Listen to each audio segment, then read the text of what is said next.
如果把屁做成液体的形态，然后用它煲汤炖火锅，是什么体验？盘子里这些冒着白泡的液体，就是来自广东佛山三水的臭屁醋。因为很难分辨它是屁味的醋还是醋味的屁，从而得名臭屁醋。它的臭味曾虚晕过无数壮汉，就连很多本地人也不敢轻易尝试。如果说螺蛳粉的臭味属于温柔一刀，那么臭屁醋就是40米长的大砍刀。虽然味道很难让人接受，但它却是我国传承了2000多年的非遗美食。臭屁醋的制作步骤简单，首先将大米和糯米混合后炒至金黄，将其倒入一个不封釉的坛子内，然后倒满井水密封保存。接下来把一切交给时间，等待100天后，臭屁醋就酿好了。酿好的臭屁醋可以保存几年不变质，除了自家食用，客人来了也可以随时拿出来煲汤招待。如果你在当地走进了一家满是屁味的饭店，请不要觉得惊讶，因为这是专门吃臭屁醋的饭店。臭屁醋的最佳食用方法是煲汤涮火锅，将醋倒入砂锅内，大火煮沸后，浓郁的酸馊味立刻散开，再加入姜片、黄豆、番薯、梅菜，也可以根据喜好加入排骨、牛肉、猪脚等荤菜。臭屁醋的味道酸臭无比，但加入各种配菜和肉类之后，入口时虽然面目狰狞，但下肚后会觉得酸中带甜，咸中带香，在口中不断回转，浓稠的口感还有淡淡米香，令人食指大动，越吃越香。臭屁醋不像其他重口味的火锅，因为醋是挥发性的，吃完以后衣服上不会有臭味，这也说明没有添加科技和狠活。最后，这种液态榴莲，你敢尝试吗？注意看，这个女人反复把针扎在小猫的脸上，她可不是在虐待动物，而是用神奇的手法将死去的宠物复活。她凭借一双巧手，6年时间复活了近700个宠物。因手艺精湛，来找她的人已经排到了2026年。梁思思是一名羊毛毡手艺人，只需1块羊毛和1根针，她就可以将各种萌宠逼真还原，让宠物以另一种方式陪在主人身边。1块蓬松的羊毛在她的手里反复刺扎紧实，然后根据主人提供的照片，梁思思先粗略塑造出宠物的形体，然后通过不同的颜色叠加，她甚至可以描绘出骨骼的走向和肌肉的阴影，使得宠物看起来更加逼真。为了最大限度的还原宠物，有些客人还会把宠物的毛发寄给梁思思，她通常会将其放到羊毛的中间包起来后，再用针戳，直到完全与羊毛融为一体。这样制作出来的作品，或许还能留有宠物原本的味道，让宠物可以跨越生死的节点，永远地陪伴在主人身边。在完成大致形状后，他会花费几天时间对着宠物照片进行微调。除了形似，他还会不停地观察宠物的形态，和主人反复沟通细节，为达到1比1完美复刻的境界。这个过程可能会持续半年以上。当完美的作品送到主人手里时，没有人会忍住不流泪。这种细腻的毛发质感，栩栩如生的神态，好像宠物去而复返，也像宠物一直在主人身边，从未离开。完成这种复杂的手工艺品，不仅需要精湛的手艺，更需要一颗怜爱动容的心。梁思思选择从事这样的工作，也正是想要让自己的手艺可以慰藉到更多因为失去爱宠而感到痛苦的人。如果是你愿意让梁思思为你的宠物也做一副羊毛毡，永远陪在你的身边吗？万万没想到，羊皮可以当成高压锅使用。眼前这个男人像吹气球一样对着羊皮吹气，没一会的功夫，羊皮就鼓了起来。用手拍2下，弹性十足，毛茸茸的手感，用来当做抱枕也是一个不错的选择。接下来，他们将要把羊皮作为容器，烹饪一道美味的包山羊。包山羊也叫石头焖羊，是呼伦贝尔蒙古族独创的传统美食。首先挑选一只2年半的公山羊，在羊脖子上开个口，仅凭一把小刀，在看不见的情况下，将羊的器官和骨头全部取出来。这个过程非常考验师傅的技术，如果把羊皮戳破，这道菜就算失败了。山羊被掏空后，像一个瘪了的皮球，师傅拿出打气筒，开始给羊皮打气。充气后的羊皮鼓鼓囊囊，这是在检验羊皮是否漏气。如果师傅想锻炼一下自己的肺活量，也可以用嘴巴把羊皮吹起来。接下来，师傅把葱姜蒜和各种蔬菜塞进羊皮里面开始腌制，这样羊的内部就会充满蔬菜的清香。一切准备就绪，用几个钩子将羊皮拉至固定，然后把烧红的鹅卵石塞进羊皮内。滚烫的鹅卵石在进入羊皮的一瞬间，一股烤羊肉的味道就窜了出来。原来所谓的包山羊，就是用完整的羊皮代替传统的锅，把羊皮当做一口天然的高压锅，一层石头一层肉，没一会就把这口羊皮锅填满了，然后用绳子绑紧，防止热气外溢。不过光凭几块热石头是无法将羊肉煮熟的，现在师傅使用喷枪从外部烘烤羊皮，此时的羊肉享受着鹅卵石与喷枪的双重加热，从开始制作到现在已经过了4个小时。羊皮的毛已经变得光秃秃，接下来用喷枪加热羊油，羊油慢慢融化在羊皮上，露出金黄色泽的同时，散发出诱人焦香。这样一道美味的包山羊就制作好了。此刻用小刀轻划羊皮，里面肥嫩的羊肉被火烤的鲜香味浓，而外部的羊皮则酥香脆嫩，从而叠加出美妙的味道。拿出羊肚内滚烫的石头，将其在手中不停地来回倒手，在寒冷的冬天暖暖手。这样奇特的烹饪手法做出来的羊肉，你想尝尝吗？原来金泥太美是真的，把黄金做成泥的形状，然后将其涂抹在墙壁或者佛像上，再用画笔进行创作，就可以保证几百年不褪色。而历经了1600年的敦煌壁画，直到现在依然艳丽，栩栩如生，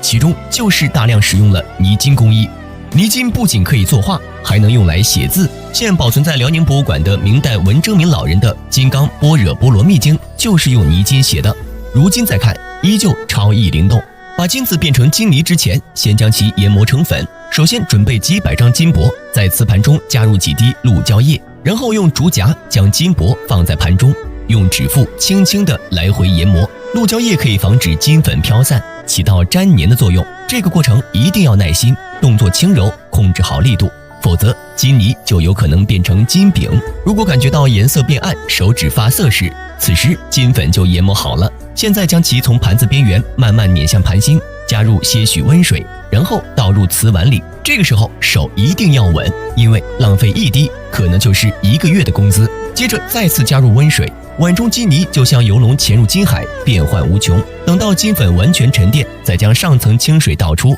静置晾干后，金泥就做好了。不过此时的金泥过于粗糙，需要重复过滤洗胶3、4遍以上，才能得到绵密细腻的金泥，直到金粒浮油，看不见任何颗粒和杂质。将其烘干后，泥金就制作完成了。用泥金绘画的佛像以及字画，在自然状态下很难褪色，是佛家和帝皇经常使用的一种颜料。不过泥金相比较鎏金更耗费金料，有着1贴3上9泥金的说法，意思就是贴金只需1张金箔，鎏金需要3张金箔，而泥金则需要9张金箔。所以泥金称得上是中国真正的奢侈品。希望这项非遗技艺能够永远流传下去。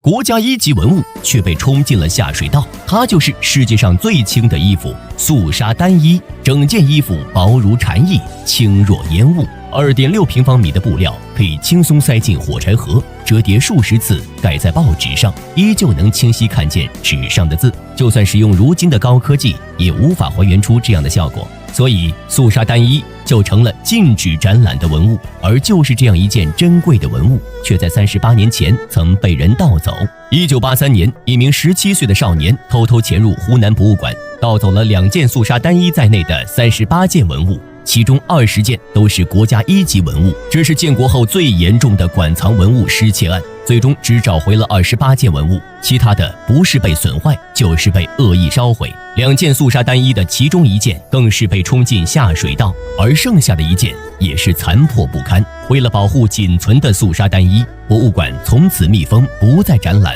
以至于很多国人也无法一窥其真容。于是专家决定使用古法复制1件仿品。然而在耗费了大量的人力物力后，仿制出来的成品却让人大失所望。号称世界上最轻的素纱单衣仅重49克，而仿品的重量却整整超出了1倍。最后经过分析研究，如今的蚕宝宝相较于汉代要肥大许多，吐出的丝也更粗更重，自然就增加了衣物的重量。为此，南京云锦研究所整整努力了13年，不仅培养出了减肥后的蚕宝宝，还对织造工艺进行了近乎苛刻的模仿，一天织8到10厘米，最终耗时1年半才完成这件素纱单衣的织造。仿制的10件样衣中，最轻的1件重量也要49.5克，仍旧比原件重了0.5克。但这已经是目前世界上最轻最薄的纱衣，与真品无限接近。在此不得不感叹老祖宗的聪明才智。原来石头也能治病。这位老医生随便捡起一块石头，在不和病人见面的情况下，根据石头的形状、颜色等信息，就可以看出病人的症结。如果不是亲眼所见，你一定和我一样，以为他是个神棍。眼前这个70岁的老人身患顽疾，却一直没找到病因。小伙对老人进行深入诊断后，也拿不准到底是什么原因。于是他想起了自己的师傅琼珠，他是一个有着30多年经验的藏医。老师傅的拿手绝活是神秘的石头问诊法。小伙搀扶着老人在自家门前向北走了9步后，让老人捡起距离自己最近的一块石头。在藏医的理念中，人与自然是一种共生关系，因此他们认为石头会投射出人体的信息。他郑重地把这块石头包好，接着便骑着摩托飞快赶往师傅家中。几个小时后，师傅琼珠刚把石头拿在手中，就得出了老人病重的结论：石头潮湿，表皮呈浅绿色，这说明老人每日进食的食物过于生冷，水源也不干净，肠胃不好，可能是生病的原因。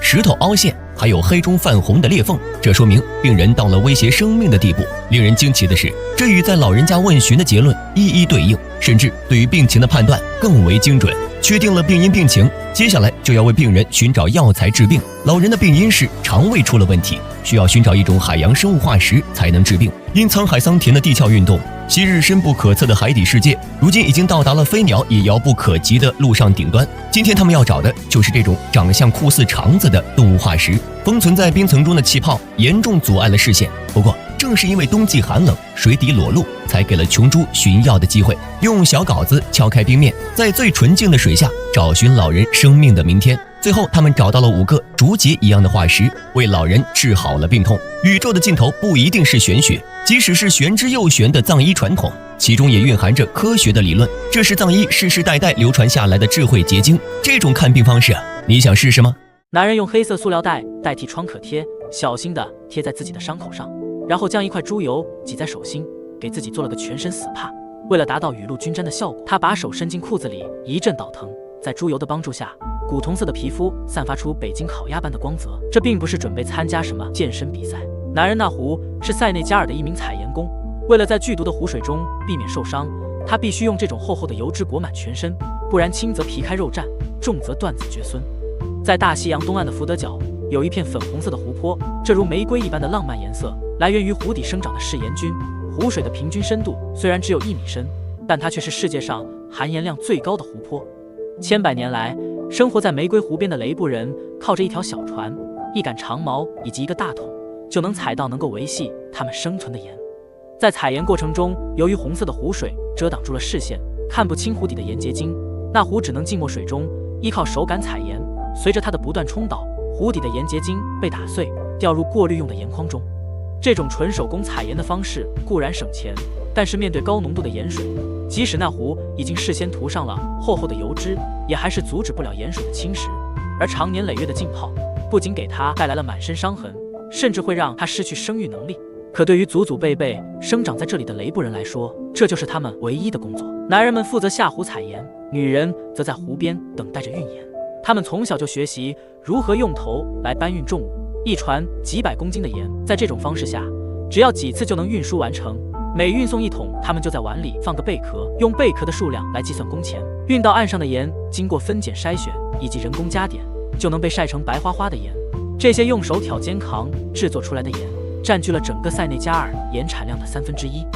而辛勤的雷布人就靠着这份微薄的收入生活。在他们的脸上，你看不到悲凉凄苦，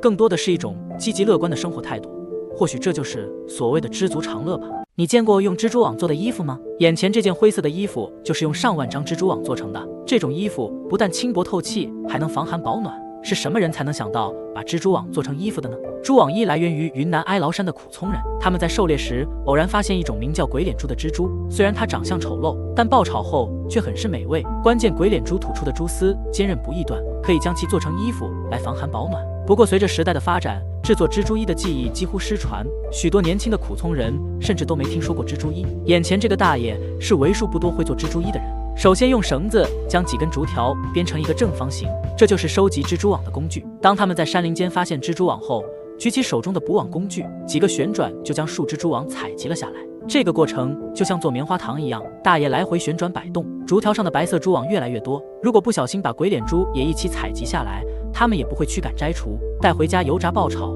还还能饱餐一顿。刚刚采集回来的蛛网整体呈现出土黄色，摸起来的手感柔软轻盈，因为其中有遗留的昆虫残壳和枯叶，有时还会感觉到轻微的扎手。所以接下来要对其进行一系列的去除杂质和裁切等工序，才能将粗糙的蛛网变成一片天然柔软的布料，然后再充分利用蜘蛛丝有粘性的特点，让一张张蜘蛛网粘在一起，用板子把采集来的千百张蜘蛛网压平压实，压成一块厚厚的布料，最后将蛛网按照衣服的形状一针一线将其缝制成衣服。上千张蛛网历经千辛万苦才能做成一件蛛网马甲，虽然马甲上可能会有各种可爱小动物的尸体，但是大爷穿上还是十分高兴。一件马甲就让大爷呕心沥血，更别提一套完整的蜘蛛衣，那更是需要上万张蛛网。这种蜘蛛衣重1公斤，穿上还有保暖属性的加成。不过蜘蛛衣唯一缺点就是怕水怕火，想要把衣服留存下来是一件十分不易的事情，所以从古时保存到今天的蜘蛛衣仅有4件。在这件特殊的衣服上面，不仅体现苦葱人在大山里生活的智慧，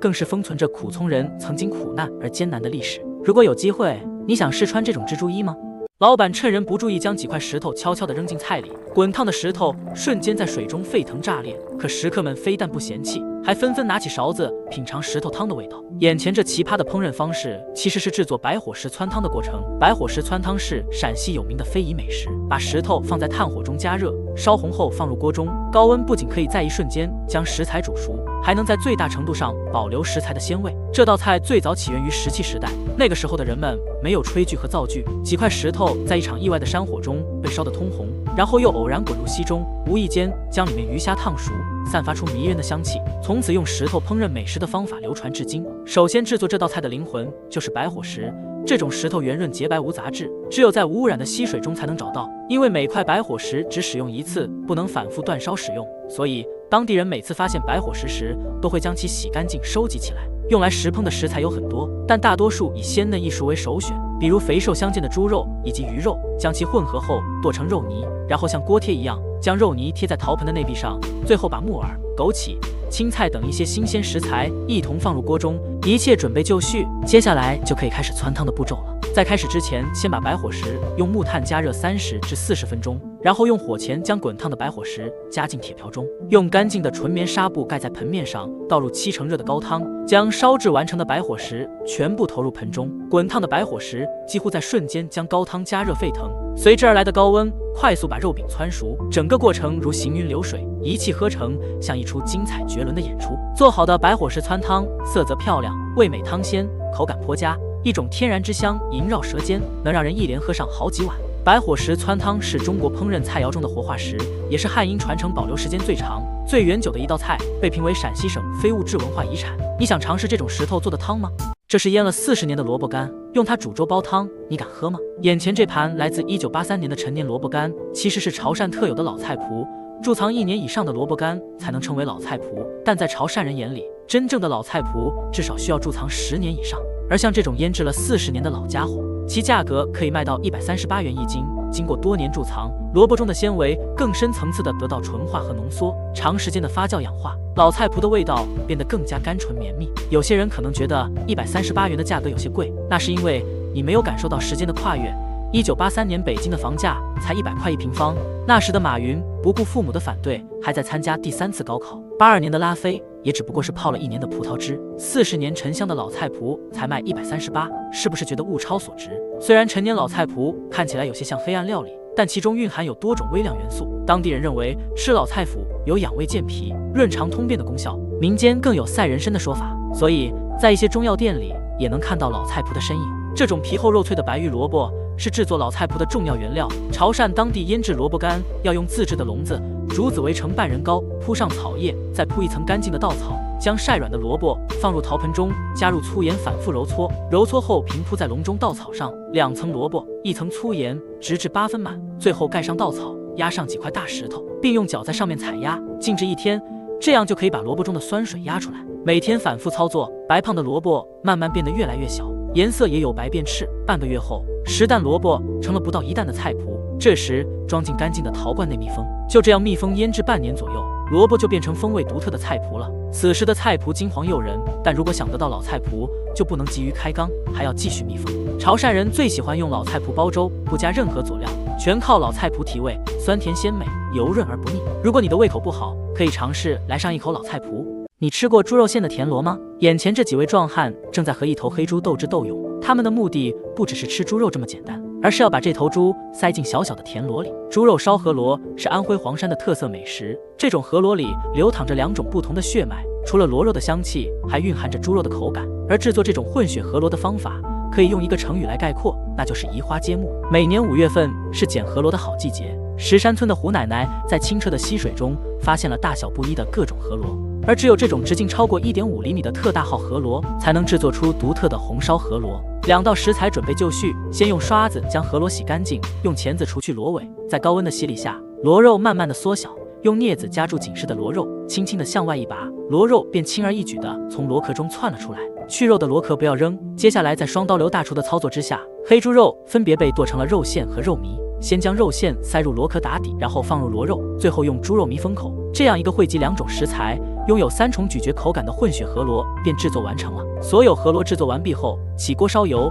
放入红辣椒、花椒等香料，等到香气从锅里漫出，立刻倒入河螺，进行大火煸炒。伴随着一次次的翻炒，猪肉和螺肉疯狂吮吸着鲜美的汤汁。等到锅里的汤汁被吸收的差不多了，一道色香味俱全的红烧河螺就做好了。在一群文艺青年的餐桌上，诱人的红烧河螺闪亮登场。在香气扑人的河螺面前，在场的每个人都化身吃货，争先恐后地品尝着这道美食。不过吃螺也是个技术活，肺部和口腔相互配合，一呼一吸间，螺肉精准落地，猪肉的鲜香带着螺肉的鲜甜，连肉带汁，直达味蕾。在软糯与秋弹的交替中，陆续感受水陆肉类带来的欢愉，搭配自酿的古法米酒，吃完直喊666。原生态的美食和美酒，让困在钢筋水泥里的人们忘却了烦恼，举杯畅饮。这连绵不绝的肉香，配合香甜纯美的米酒，更是成为了文艺青年对诗和远方的另一种解读。你吃过满身全是鼻涕的蔬菜吗？眼前这个被透明果冻包裹的植物，其实是被誉为水下碧螺春的唇菜。唇菜是一种水生草本植物的嫩芽，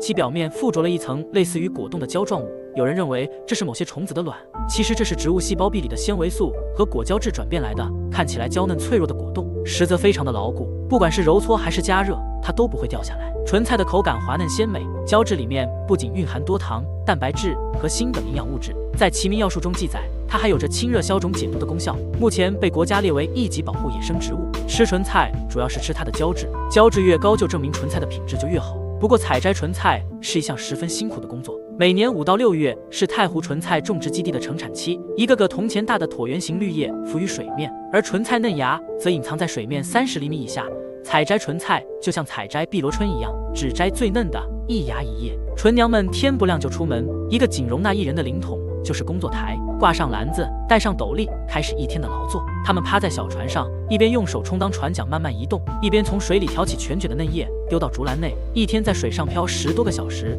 做无数次同样的动作，长年累月泡在水里的手晒得发红发皱。最熟练的纯娘，一天的工钱大约120元左右。唇菜质量按叶片分为3等，最好的是裹满胶质的嫩芽，次等的是2至3厘米长的卷叶，最差的是展开的大叶子。其中最好的嫩芽，当地人以15一斤的价格卖给日本的中间商。新鲜唇菜最多只能存放5天，人们将唇菜运进工厂进行简单加工，这样的唇菜能够保存半年以上，50元一斤，出口到日韩等国，很受当地欢迎。唇菜吃法丰富，可煮可凉拌。新鲜的唇菜洗净后，倒入沸腾的豆腐汤中，只需30秒，一道润滑不腻、爽口清香的唇菜豆腐就完成了。当地人还习惯把唇菜的嫩芽烫熟，加入小米浇拌着吃，酸辣爽滑，口舌生津。最后，千万不要私自买卖野生的唇菜，